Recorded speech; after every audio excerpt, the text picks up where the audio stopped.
안녕하세요. 오늘은 찰리와 초콜릿 공장의 비밀 9장 Grandpa Joe Takes a Gamble을 낭독해 보겠습니다. The next day, when Charlie came home from school and went in to see his grandparents, he found that the only Grandpa Joe was awake.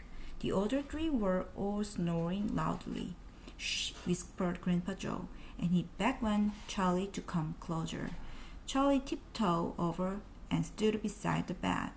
The old man gave Charlie a sly grin, and then he started rummaging under his pillow with one hand. And when the hand came out again, there was an ancient leather purse clutched in the fingers. Under cover of the bedclothes, the old man opened the purse and tipped it upside down.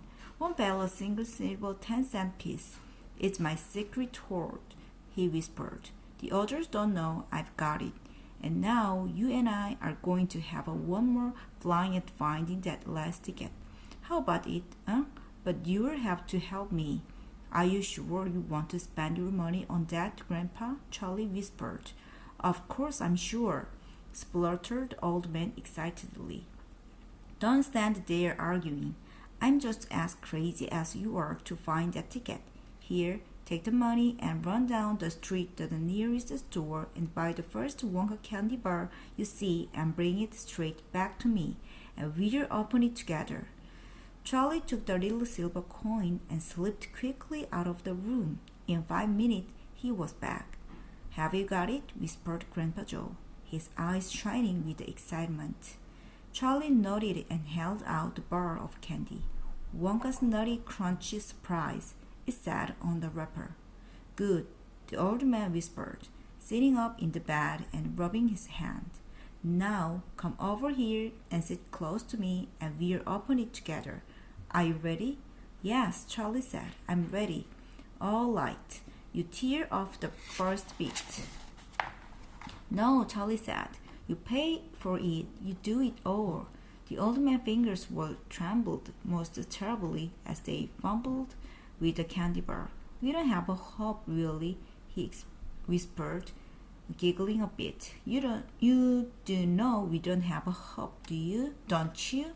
"Yes," Charlie said, "I know that." They looked at each other and both started giggling nervously. "Mind you," said Grandpa Joe, "there is just that tiny chance that it might be the one. Don't you agree?" "Yes," Charlie said. "Of course. Why don't you open it, Grandpa?" "Open it, Grandpa." "All in good time, my boy, and all in good time. Which end do you think I ought to open first?"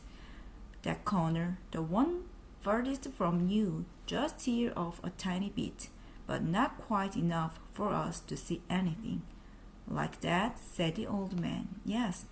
Now a little bit more. You'll finish it," said Grandpa Joe. "I'm too nervous." "No, Grandpa, you must do it yourself." "Very well, then. Here goes."